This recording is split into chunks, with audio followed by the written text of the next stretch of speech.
ready. I'm Okay. ready. Okay. I'm John Lee with St. Louis Real Estate Investors Association. Today is July 30th, 2021, and we have Miss Kathy Davis here. It's going to update us on what's going on in our area, I guess, in the world. So Yeah, I don't know. There was items in the news that Biden is not going to extend the eviction moratorium, so it's set to expire tomorrow. I know that you probably all got something from the national REIA about calling the congressman to stop Congress from doing it. I'm not aware of any bill that's been introduced in Congress yet. I was just looking online again. I really don't think that they have the ability to get that done by tomorrow. We filed a bunch of landlord executions that we walked over yesterday in the county. First, on the assumption that this is going to expire tomorrow, and secondly, on the assumption that even if Congress tried to extend it or renew it or do something, that they wouldn't be able to do it maybe in time for us to get some of these people out. And, you know, for the most part, the people that we're getting out at this point are people who haven't applied for assistance, or assistance hasn't gone through, they've refused to cooperate, you know, that kind of thing. We do have a few landlords who don't want to get involved in the assistance. And that certainly is their choice. I'm going to be defending a counterclaim next week from a lawyer who thinks that the landlords were mandated in doing the assistance. And I think that they weren't. So we'll see how I do on that. I think I'm going to win. But in any event, the Board of Aldermen in the city, the St. Louis County Council have not extended their local moratoriums either. We haven't heard yet from Judge Stelzer in the city what he's going to do with his eviction stays. Something happened this month that was really kind of strange. And this is really, I think, at least partially the fault of the sheriff in the city of St. Louis.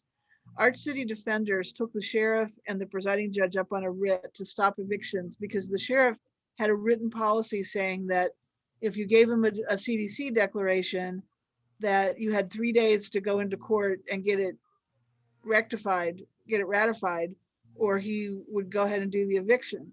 And that's really not the way the CDC eviction moratorium read. So that caused more trouble than it was worth.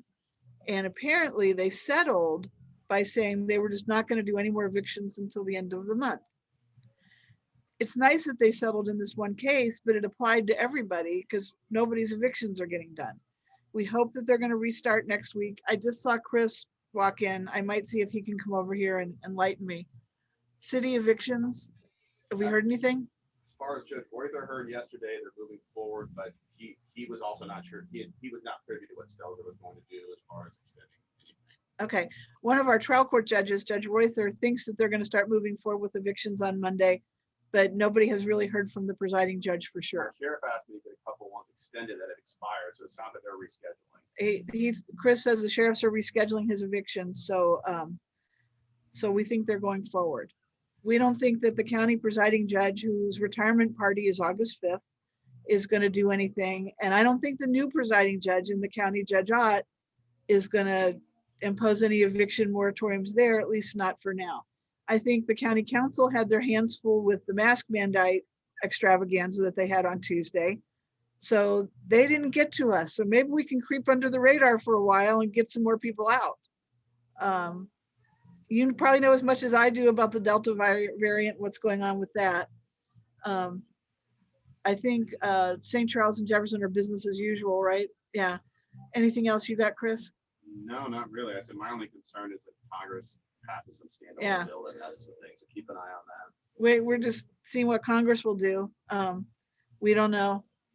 I'll believe it when I see it. The city level. Yeah. Corey Bush will probably vote in favor of any kind of eviction moratorium. We evicted her 3 times, and Randy Reinker evicted her also. So I'm probably not calling her office to lobby for anything. You can try. I feel like our congressional delegation is firmly planted on one side or the other. I would still call, but I don't know that it's going to be something that will sway anyone's thinking. I think it always helps when they have people calling them, though, to express. We still are in a situation with St. Louis County where they have this ERAP program that has only given out a couple $1 million of the 30 million they were allocated. That figure was as of a couple of weeks ago, so maybe more has come out now. I've heard from a couple of tenant attorneys that if you have judgments and there's a stay that's going to be up, that you might be able to get the ERAP funds to the top of the pile. Some of my landlords are very pleased with the money that they're being awarded, which is up to 12 months back and 3 months going forward, because that might be more than you can reasonably hope to collect from these people. And the stay or the prohibition against evicting them expires once that 3 months going forward is used up. But some of my landlords are very frustrated because the process is so slow. They're being asked repeated times for their documentation and you know, that kind of thing. We have tried to put what pressure we can put on to get that process speeded up. I honestly don't know what's going on. I know that I've read online, this is happening in other parts of the country too, like New York. But when I looked at the pie charts that someone slipped me about these, the figures in St. Louis County, it seemed to me that total, including the money that's been awarded and the money that has been approved and applied for, it's only adding up to about 10 or 11 million dollars. So they have about $20 million that nobody even wants, that no one's applied for or tried to get. I just feel like in a way, maybe this problem has been more overblown by the media and by tenant advocates about how many tenants are behind and the wave of evictions and, you know, that kind of thing. Yeah, I think you guys are seeing a lot of people are kind of paying their rent. They're, you know, they're working. They surely can get jobs now. So I don't know. Again, I can't stay on long today, and I'm not going to be available next Friday. My parents are having their 65th wedding anniversary, and I am delegated to pick up cakes and relatives and that kind of thing. Anne says she has one pending and one in review. I'd be interested if anybody can shoot me an email and tell me their experience. I'm supposed to have a call with one of the councilman's aides next week to talk about what's going on.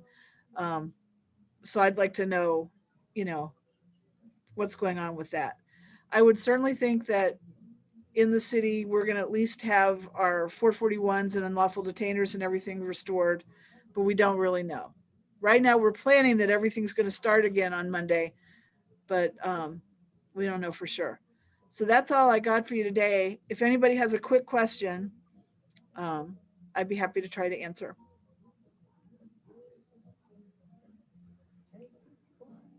Okay. I'll see you guys in 2 weeks. Hey, thank you, Kathy. We appreciate You know, I'm coming always on. going to say, maybe we'll know more then, and we never do, right? But I'll see you in 2 weeks. Thank you so much. Thank you, Kathy. Appreciate it. Okay, Thank you. thank you. Bye-bye. All right. Okay. Anybody else wants to say?